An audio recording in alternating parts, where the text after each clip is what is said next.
नमस्कार दोस्तों, आप सभी साथियों का आप सभी के अपने YouTube चैनल HSC एग्ज़ाम अड्डा पर स्वागत है। दोस्तों आज की क्लास के अंदर हम दोस्तों 50 इंपॉर्टेंट क्वेश्चन करेंगे जो कि सभी परीक्षाओं के लिए इंपॉर्टेंट है। दोस्तों आज की इस वीडियो के अंदर हम सामान्य ज्ञान से जुड़े हुए 50 क्वेश्चन करेंगे दोस्तों, जो कि हर एक परीक्षा के अंदर बार बार पूछे जा रहे हैं। चाहे आप कौन से भी एग्जाम की तैयारी कर रहे हो, चाहे आप हरियाणा की कर रहे हो, चाहे राजस्थान की कर रहे हो, चाहे स्टेट गवर्नमेंट के कोई सा भी एग्जाम है, जैसे रेलवे है, एसएससी है, इन सभी के अंदर दोस्तों जीके से जुड़े हुए ये क्वेश्चन है, ये लगातार एग्जाम के अंदर बार बार पूछे गए हैं। तो दोस्तों आज की ये क्लास आपके लिए मोस्ट इंपॉर्टेंट क्लास होगी दोस्तों, क्योंकि इस क्लास के अंदर जो मैं प्रश्न कराऊंगा वो हर एग्जाम के अंदर पूछे गए हैं और आगे भी ये प्रश्न हैं जो बार बार एग्जाम के अंदर रिपीट होते रहते हैं। तो दोस्तों अगर आप चैनल को पहली बार विजिट कर रहे हो तो चैनल को सब्सक्राइब कर लेना और नोटिफिकेशन पाने के लिए बेल आइकन को प्रेस कर लेना, ताकि आपको आगे आने वाली वीडियो है उसका नोटिफिकेशन है वो टाइम पर मिल सके। और जितने भी जो अपने इस चैनल से जुड़े हुए साथी हैं वो इस वीडियो को एक बार लाइक करना और शेयर करना दोस्तों, और ज़्यादा से ज़्यादा स्टडी ग्रुप में शेयर करना, ताकि ज़्यादा से ज़्यादा दोस्त हैं वो इस वीडियो को देख सके, जिससे कि उनको एग्जाम में हेल्प हो दोस्तों। तो आज के इस सेशन की शुरुआत करते हैं दोस्तों।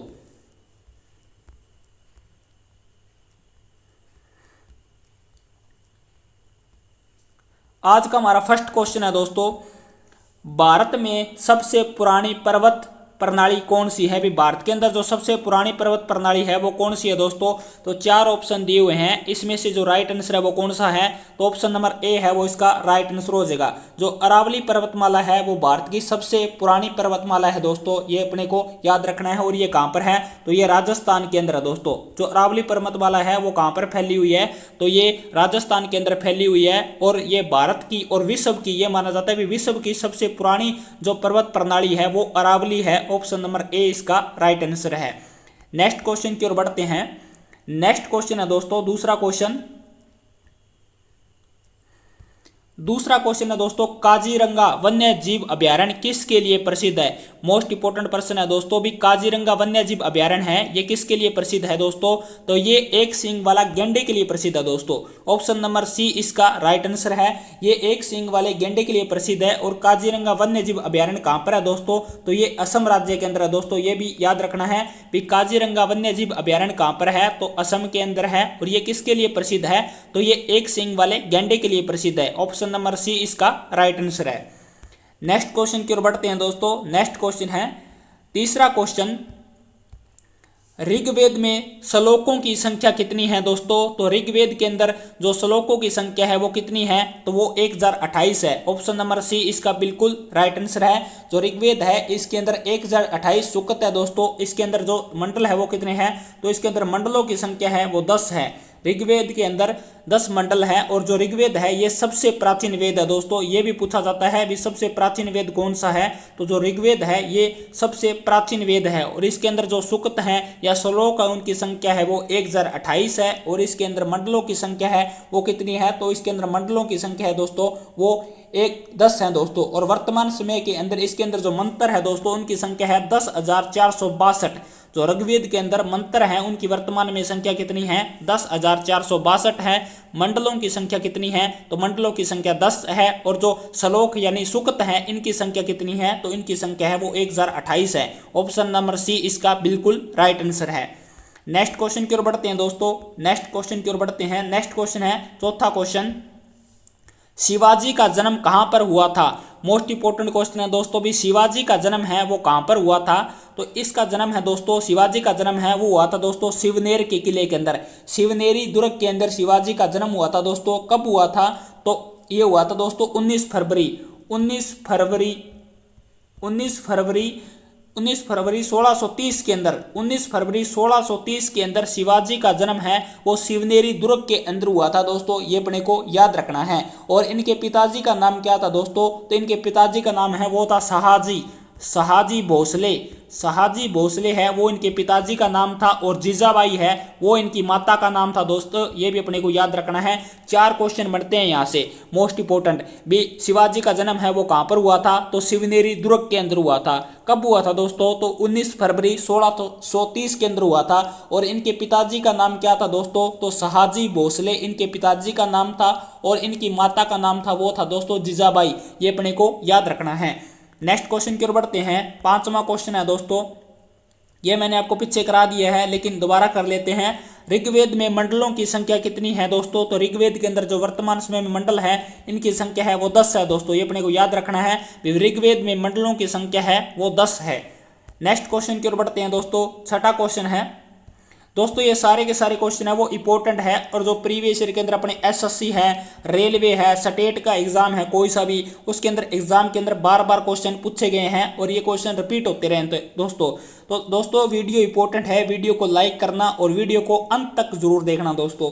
अगला क्वेश्चन है, स्वराज पार्टी की स्थापना किसने की थी? तो दोस्तों स्वराज पार्टी की स्थापना है वो CR दास और मोतीलाल नेहरू के द्वारा की गई थी, ये अपने को याद रखना है। और कब की गई थी दोस्तों? तो जो इसकी स्थापना है वो 1 जनवरी 1923 के अंदर की गई थी। 1 जनवरी 1923 के अंदर स्वराज पार्टी की स्थापना है वो CR दास, जिसका फुल फॉर्म है मतलब कि पूरा नाम है चित्तरंजन दास, और मोतीलाल नेहरू के द्वारा 1 जनवरी 1923 के अंदर स्वराज पार्टी की स्थापना की गई थी, ये अपने को याद रखना है। नेक्स्ट क्वेश्चन की ओर बढ़ते हैं दोस्तों। नेक्स्ट क्वेश्चन है 7वां क्वेश्चन, स्वराज पार्टी की स्थापना CR दास और मोतीलाल नेहरू के द्वारा कब की गई थी?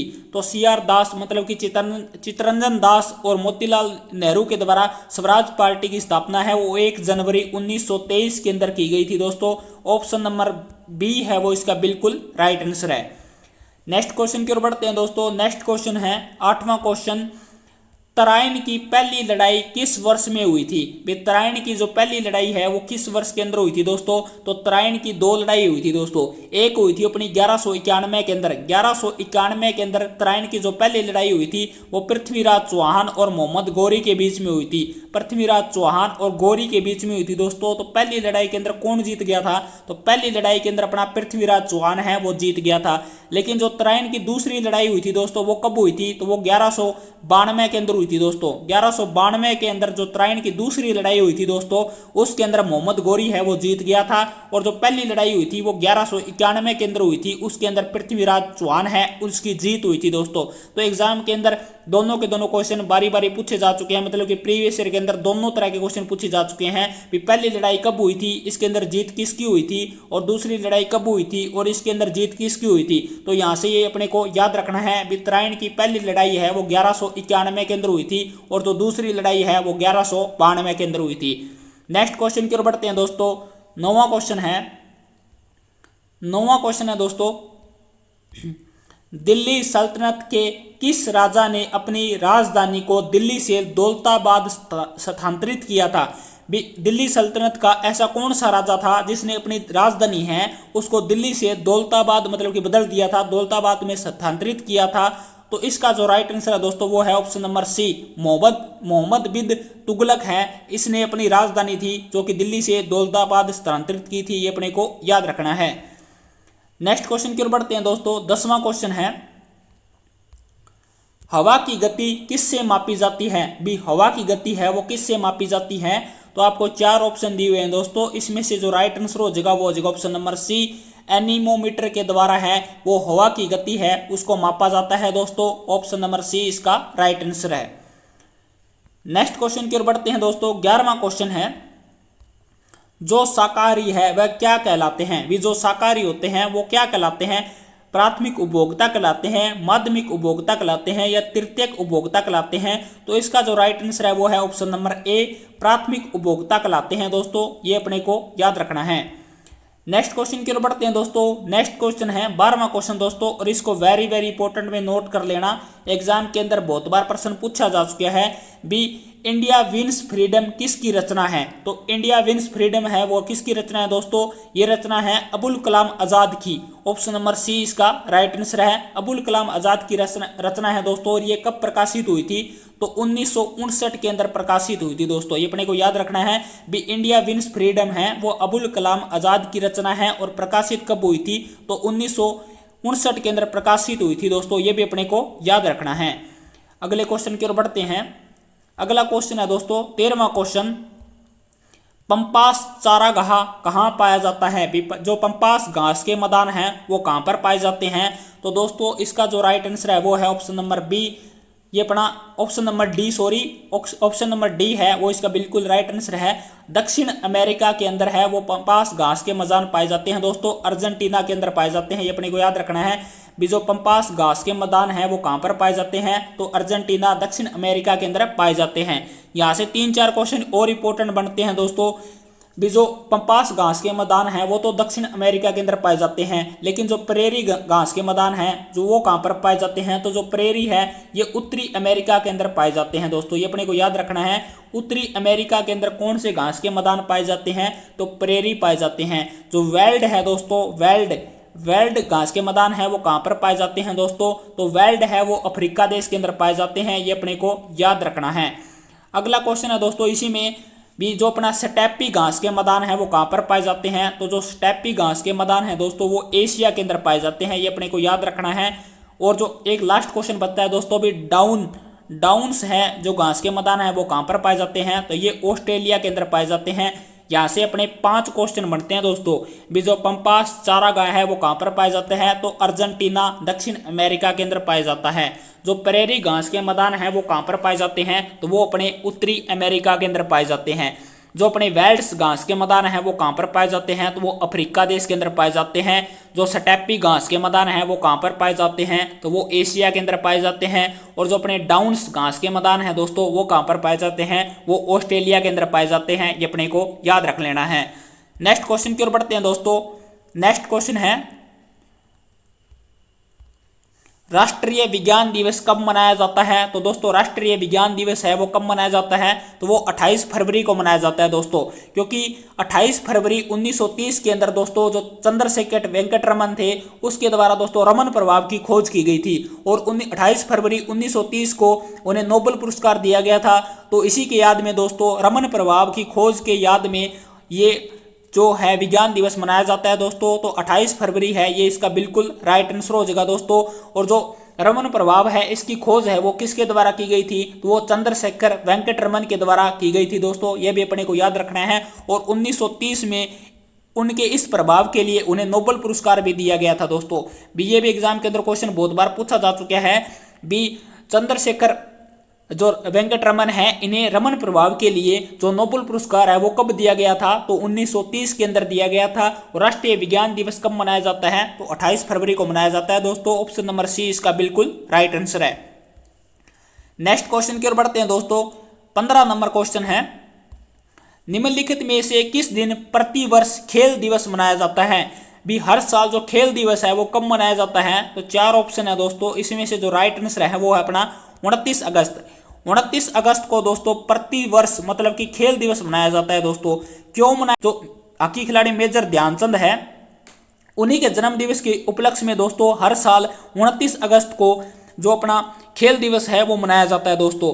यहाँ से 2-3 क्वेश्चन बनते हैं दोस्तों इंपॉर्टेंट। भी 29 अगस्त को मेजर ध्यानचंद के जीवन दिवस पर जो अपना खेल दिवस तो मनाया जाता है, लेकिन हाल ही में जो राजीव गांधी खेल रत्न पुरस्कार है उनका नाम बदलकर क्या कर दिया है, तो जो राजीव गांधी खेल रत्न पुरस्कार है दोस्तों इसका हाल ही में नाम बदलकर क्या कर दिया है, तो राजीव गांधी खेल रत्न पुरस्कार का नाम बदलकर मेजर ध्यानचंद पुरस्कार कर दिया है दोस्तों। और ये कब किया था, तो ये 2021 के अंदर किया था दोस्तों, ये अपने को याद रखना है। और जो राजीव गांधी पुरस्कार है वो सबसे पहले कब दिए गए थे, तो 1991-92 के अंदर सबसे पहले राजीव गांधी पुरस्कार है वो दिए गए थे, ये भी अपने को याद रखना है।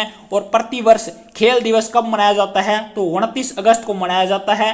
हॉकी के जादूगर मेजर ध्यानचंद के जन्म दिवस के उपलक्ष्य में मनाया जाता है। यहाँ से एक क्वेश्चन इंपॉर्टेंट ये भी बनता है भी हॉकी का जादूगर किसे कहा जाता है। एग्जाम के अंदर कई बार प्रश्न पूछा जा चुका है भी हॉकी का जादूगर किसे कहा जाता है, तो मेजर ध्यानचंद को हॉकी का जादूगर भी कहा जाता है, ये भी अपने को याद रखना है। इस क्वेश्चन का ऑप्शन नंबर सी बिल्कुल राइट आंसर है। नेक्स्ट क्वेश्चन की ओर बढ़ते हैं दोस्तों। 16वां क्वेश्चन है, निम्नलिखित में से कौन सा दिन कंप्यूटर साक्षरता दिवस के रूप में मनाया जाता है। भी कंप्यूटर साक्षरता दिवस है वो कब मनाया जाता है दोस्तों, तो वो 2 दिसंबर को मनाया जाता है दोस्तों, ये अपने को याद रखना है। ऑप्शन नंबर बी इसका बिल्कुल राइट आंसर है। नेक्स्ट क्वेश्चन की ओर बढ़ते हैं दोस्तों। 17 नंबर क्वेश्चन है, हिंदी दिवस के रूप में मनाया जाता है। भी हिंदी दिवस है वो कब मनाया जाता है दोस्तों, तो हिंदी दिवस है दोस्तों ये अपना 14 सितंबर को मनाया जाता है। ऑप्शन नंबर बी इसका राइट आंसर है। नेक्स्ट क्वेश्चन की ओर बढ़ते हैं दोस्तों। 18वां क्वेश्चन है, राष्ट्रमंडल खेलों का प्रथम आयोजन कब हुआ था? दोस्तों इंपॉर्टेंट क्वेश्चन है भी, राष्ट्रमंडल खेलों का प्रथम आयोजन कब हुआ था? तो 1930 के अंदर दोस्तों राष्ट्रमंडल खेलों का प्रथम आयोजन हुआ था। ऑप्शन नंबर बी इस क्वेश्चन का बिल्कुल राइट आंसर है। नेक्स्ट क्वेश्चन की ओर बढ़ते हैं दोस्तों। 19 नंबर क्वेश्चन है, 1930 में पहली बार राष्ट्रमंडल खेल कहां आयोजित किए गए? तो 1930 के अंदर दोस्तों जो प्रथम बार राष्ट्रमंडल खेल आयोजित किए गए थे वो कहां पर किए गए थे? कनाडा के अंदर किए गए थे दोस्तों। ये अपने को याद रखना है भी, प्रथम बार राष्ट्रमंडल खेल कहां पर आयोजित किए गए थे? कनाडा के अंदर 1930 के अंदर आयोजित किए गए थे। ये अपने को याद रखना है। ऑप्शन नंबर बी इसका बिल्कुल राइट आंसर है। नेक्स्ट क्वेश्चन की ओर बढ़ते हैं दोस्तों। 20 नंबर क्वेश्चन है, 2022 के राष्ट्रमंडल खेलों का मेजबान देश कौन सा रहा? भी जो 2022 के वर्तमान के अंदर जो 2022 के अंदर जो अपने राष्ट्रमंडल खेल हुए हैं, कॉमनवेल्थ गेम हुए हैं दोस्तों, उनका आयोजन देश कौन सा रहा है? तो बर्मिंघम इंग्लैंड के अंदर ये आयोजित हुए थे दोस्तों। ये अपने को याद रखना है। ऑप्शन नंबर ए इसका बिल्कुल राइट आंसर है। एग्जाम के अंदर जरूर क्वेश्चन देखने को मिलेगा भी 2022 के राष्ट्रमंडल खेल है वो कहां पर आयोजित हुए हैं? तो बर्मिंघम इंग्लैंड के अंदर हुए हैं दोस्तों। ऑप्शन नंबर ए इसका राइट आंसर है। नेक्स्ट क्वेश्चन है दोस्तों 21 नंबर क्वेश्चन, 2024 में ओलंपिक खेल कहां आयोजित होंगे? भी 2024 के अंदर जो अपने ओलंपिक खेल है दोस्तों वो कहां पर आयोजित होंगे? तो ये अपने दोस्तों पेरिस के अंदर आयोजित होंगे। पेरिस के अंदर दोस्तों, फ्रांस की राजधानी कौन सी है? पेरिस है दोस्तों। कौन सी नदी के किनारे बसी हुई है? तो सीन नदी के किनारे बसी हुई है दोस्तों। ये अपने को याद रखना है। और 2024 के अपने ओलंपिक खेल होंगे वो अपने पेरिस के अंदर होंगे। ऑप्शन नंबर डी इसका बिल्कुल राइट आंसर है।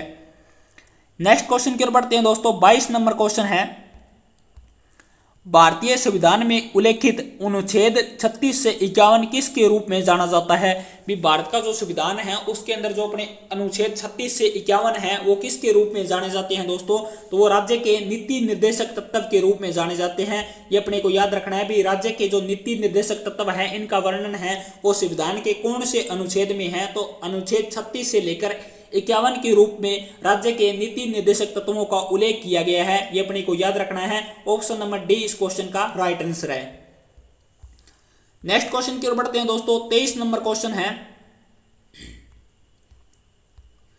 उच्च न्यायालय के न्यायाधीशों की नियुक्ति किसके द्वारा की जाती है? मोस्ट इंपोर्टेंट क्वेश्चन भी, उच्च न्यायालय के न्यायाधीशों की नियुक्ति है वो किसके द्वारा की जाती है दोस्तों? तो जो अपने हाई कोर्ट के जो जज होते हैं इनकी नियुक्ति है वो राष्ट्रपति के द्वारा की जाती है। ऑप्शन नंबर बी इसका बिल्कुल राइट आंसर है दोस्तों। नेक्स्ट क्वेश्चन की ओर बढ़ते हैं दोस्तों। 24 नंबर क्वेश्चन है दोस्तों, उम्मीद करता हूं आपको वीडियो अच्छी लग रही होगी क्योंकि सारे के सारे क्वेश्चन दोस्तों इंपॉर्टेंट है। अगर वीडियो अच्छी लगे दोस्तों तो वीडियो को लाइक करना ना भूले दोस्तों। क्वेश्चन है दोस्तों अपना, भारत के राष्ट्रपति के पद पर चुने जाने के लिए भारत के नागरिक की न्यूनतम उम्र कितनी होनी चाहिए? भी राष्ट्रपति के पद पर कोई व्यक्ति अगर चुनाव लड़ता है तो उसकी न्यूनतम उम्र है वो कितनी होनी चाहिए दोस्तों? तो उसकी न्यूनतम आयु है वो 35 वर्ष होनी चाहिए दोस्तों। ये अपने को याद रखना है। ऑप्शन नंबर सी इसका राइट आंसर है। नेक्स्ट क्वेश्चन की ओर बढ़ते हैं दोस्तों। नेक्स्ट क्वेश्चन है 25 नंबर क्वेश्चन, अंतिम मुगल बादशाह कौन था? 4 ऑप्शन दिए हुए हैं दोस्तों, इसमें से जो राइट आंसर है वो क्या होगा? अंतिम मुगल बादशाह कौन था? तो बहादुर शाह द्वितीय हैं दोस्तों। ये अंतिम मुगल बादशाह थे। ये अपने को याद रखना है। और 1857 का जो अपना सिपाही विद्रोह हुआ था दोस्तों, इसके अंदर जो अपना प्रमुख जो अपने मतलब कि नेता थे वो कौन थे? तो इसका नेतृत्व है वो बहादुर शाह द्वितीय के द्वारा किया गया था। 1857 के सिपाही विद्रोह का नेतृत्व है वो बहादुर शाह द्वितीय के द्वारा किया गया था दोस्तों। ये अपने को याद रखना है। और अंतिम मुगल बादशाह कौन थे? तो बहादुर शाह द्वितीय ही थे दोस्तों। ये अपने को याद रखना है। और इनका जो मृत्यु है दोस्तों वो कब हुई थी? तो इनकी मृत्यु है वो 1862 के अंदर रंगून के अंदर हुई थी दोस्तों। वर्तमान में रंगून कहां पर है? तो म्यांमार है जो अपना इसके अंदर है दोस्तों। म्यांमार के अंदर वर्तमान समय में रंगून है। और 1862 के अंदर इनकी मृत्यु हुई थी दोस्तों। और अंतिम मुगल बादशाह कौन थे? तो बहादुर शाह द्वितीय ही थे दोस्तों। ये अपने को याद रखना है। नेक्स्ट क्वेश्चन है दोस्तों 26 नंबर क्वेश्चन, पानीपत की दूसरी लड़ाई किस वर्ष में हुई थी? तो दोस्तों जो पानीपत की अपनी लड़ाई हुई थी दोस्तों, पानीपत है वो अपना कहां पर है? सबसे पहले ये अपने पता होना चाहिए। तो पानीपत है ये हरियाणा के अंदर स्थित है दोस्तों। और जो पानीपत की पहली लड़ाई हुई थी दोस्तों वो कब हुई थी? तो पानीपत की पहली लड़ाई है दोस्तों ये अपनी 21 अप्रैल 1526 के अंदर हुई थी दोस्तों। 21 अप्रैल 1526 के अंदर पानीपत की पहली लड़ाई हुई थी दोस्तों। जो पानीपत की दूसरी लड़ाई है दोस्तों, ये अपनी 5 नवंबर 1556 के अंदर हुई थी दोस्तों। और जो पानीपत की जो तीसरी लड़ाई है दोस्तों, ये अपनी 17 अप्रैल नहीं 14 जनवरी 1761 के अंदर 14 जनवरी 1761 के अंदर पानीपत की तीसरी लड़ाई हुई थी दोस्तों। पानीपत के अंदर 3 लड़ाइयां हुई थी, तीनों की तीनों इंपोर्टेंट क्वेश्चन बनते हैं। भी पानीपत की पहली लड़ाई कब हुई थी, तो 21 अप्रैल 1526 के अंदर हुई थी। दूसरी लड़ाई है दोस्तों, ये हुई थी 5 नवंबर 1556 के अंदर। और जो तीसरी लड़ाई है वो हुई थी अपनी 17 जनवरी 1761 के अंदर। तो क्वेश्चन के अंदर क्या पूछा गया है कि पानीपत की दूसरी लड़ाई है वो कब हुई थी दोस्तों, तो 1556 है इसका राइट आंसर है। नेक्स्ट क्वेश्चन की ओर बढ़ते हैं दोस्तों। 27 नंबर क्वेश्चन है, कौन सा चीनी यात्री हर्षवर्धन के शासनकाल में भारत का दौरा किया था। वे कौन सा चीनी यात्री था जिसने कि हर्षवर्धन के शासनकाल में भारत का दौरा किया था दोस्तों, तो ये था दोस्तों अपना हवेन स्वांग ने हर्षवर्धन के शासनकाल में भारत का दौरा किया था। ऑप्शन नंबर डी है वो इसका बिल्कुल राइट आंसर हो जाएगा। हर्षवर्धन है दोस्तों, इसकी राजधानी कौन सी थी, तो इनकी राजधानी है वो थानेसर थी दोस्तों। थानेसर कहां पर है, तो हरियाणा के कुरुक्षेत्र जिले के अंदर है दोस्तों। और हवेन स्वांग है, इन्होंने भारत का दौरा है वो किसके शासनकाल में किया था, तो हवेन स्वांग ने जो भारत का दौरा है वो हर्षवर्धन के शासनकाल में किया था। ऑप्शन नंबर डी इसका बिल्कुल राइट आंसर है। नेक्स्ट क्वेश्चन है दोस्तों 28 नंबर क्वेश्चन, इंडिका के लेखक कौन थे, तो इंडिका के लेखक कौन है दोस्तों, तो इंडिका के लेखक है वो है अपने मेगास्थनीज। ऑप्शन नंबर डी इसका बिल्कुल राइट आंसर हो जाएगा। इंडिका जो पुस्तक है इसकी रचना है वो मेगास्थनीज के द्वारा की गई थी। ऑप्शन नंबर डी इसका राइट आंसर है। नेक्स्ट क्वेश्चन की ओर बढ़ते हैं। 29 नंबर क्वेश्चन है दोस्तों, कौन सा राष्ट्रीय नेता लोकमान्य के रूप से लोकप्रिय था। भी इनमें से 4 ऑप्शन दिए हुए हैं, इनमें से कौन सा राष्ट्रीय नेता है वो लोकमान्य के रूप से लोकप्रिय था दोस्तों, तो इसका जो राइट आंसर है वो है बाल गंगाधर तिलक। जो बाल गंगाधर तिलक है दोस्तों, ये लोकमान्य के रूप से लोकप्रिय था दोस्तों, ये अपने को याद रखना है। ऑप्शन नंबर डी इसका बिल्कुल राइट आंसर हो जाएगा। नेक्स्ट क्वेश्चन की ओर बढ़ते हैं दोस्तों। 30 नंबर क्वेश्चन है, भारत का गवर्नर जनरल कौन था जब सती प्रथा का रिवाज का अंत किया गया था। भी सती प्रथा का रिवाज है, इसका अंत है वो किसके द्वारा किया गया था, ये पूछा गया है दोस्तों। तो उस समय जो भारत के गवर्नर जनरल थे दोस्तों, ये थे लॉर्ड विलियम बेंटिक और राजा राम मोहन राय के प्रयासों से 1829 के अंदर दोस्तों सती प्रथा का अंत कर दिया गया था। ये अपने को याद रखना है। ऑप्शन नंबर बी इसका बिल्कुल राइट आंसर हो जाएगा। और इंपॉर्टेंट क्वेश्चन है दोस्तों, बहुत बार एग्जाम के अंदर क्वेश्चन पूछा जाता है, भी सती प्रथा का अंत है वो किसके द्वारा किया गया था, तो लॉर्ड विलियम बेंटिक और राजा राम मोहन राय के प्रयासों से 1829 के अंदर सती प्रथा का अंत किया गया था दोस्तों, ये अपने को याद रखना है। नेक्स्ट क्वेश्चन की ओर बढ़ते हैं दोस्तों। 31 नंबर क्वेश्चन है, भारत छोड़ो आंदोलन किस वर्ष में हुआ था। तो दोस्तों भारत छोड़ो आंदोलन है वो कब हुआ था, ये हुआ था अपना दोस्तों 9 अगस्त 1942 के अंदर। 9 अगस्त 1942 के अंदर दोस्तों भारत छोड़ो आंदोलन हुआ था दोस्तों। और गांधी के द्वारा दोस्तों भारत छोड़ो आंदोलन के अंदर कौन सा नारा दिया गया था, तो करो या मरो का नारा है जो गांधी जी के द्वारा 9 अगस्त 1942 के अंदर भारत छोड़ो आंदोलन के अंदर दिया गया था दोस्तों, ये भी अपने को याद रखना है। ऑप्शन नंबर बी इसका राइट आंसर है। नेक्स्ट क्वेश्चन की ओर बढ़ते हैं दोस्तों। क्वेश्चन नंबर 32 है अपना, तीसरी बौद्ध परिषद किस शहर में आयोजित की गई थी। तो दोस्तों बौद्ध परिषद है जो अपनी तीसरी है वो किस शहर के अंदर आयोजित की गई थी, तो ये दोस्तों पाटलिपुत्र के अंदर आयोजित की गई थी। ऑप्शन नंबर ए इसका बिल्कुल राइट आंसर हो जाएगा। भी तीसरी बौद्ध परिषद है वो कहां पर आयोजित की गई थी दोस्तों, तो तीसरी बौद्ध परिषद है दोस्तों ये पाटलिपुत्र के अंदर आयोजित की गई थी। तीसरी बौद्ध परिषद 250 ईसा पूर्व पाटलिपुत्र में आयोजित की गई थी। यह सम्राट अशोक के संरक्षण में आयोजित की गई थी दोस्तों, ये अपने को याद रखना है। भी तीसरी बौद्ध परिषद है ये किसके संरक्षण में आयोजित की गई थी, तो सम्राट अशोक के संरक्षण में आयोजित की गई थी। और मोगलीपुत्र तीसरे ने परिषद की अध्यक्षता की थी। यहाँ से 3-4 क्वेश्चन इंपॉर्टेंट बनते हैं। भी तीसरी बौद्ध परिषद है वो कहां पर हुई थी, तो पाटलिपुत्र के अंदर हुई थी। कब हुई थी, तो 250 ईसा पूर्व हुई थी दोस्तों। उस समय सम्राट कौन थे, तो उस समय जो राजा था दोस्तों वो अशोक था दोस्तों। और इस परिषद की अध्यक्षता किसके द्वारा की गई थी, तो मोगलीपुत्र तीसरा के द्वारा इस परिषद की अध्यक्षता की गई थी, ये भी अपने को याद रखना है। नेक्स्ट क्वेश्चन की ओर बढ़ते हैं दोस्तों। 33 नंबर क्वेश्चन है, किस पशु के अवशेष सिंधु घाटी सभ्यता से प्राप्त नहीं हुए। इसमें से जो कौन सा ऐसा जानवर है दोस्तों इसके अवशेष है वो सिंधु घाटी सभ्यता से प्राप्त नहीं हुए हैं दोस्तों। तो इसमें से जो राइट आंसर है दोस्तों वो हो जाएगा ऑप्शन नंबर सी। जो शेर है इसके अवशेष है वो सिंधु घाटी सभ्यता से हमें नहीं मिले हैं, प्राप्त नहीं हुए हैं दोस्तों, ये अपने को याद रखना है। ऑप्शन नंबर सी इसका बिल्कुल राइट आंसर हो जाएगा।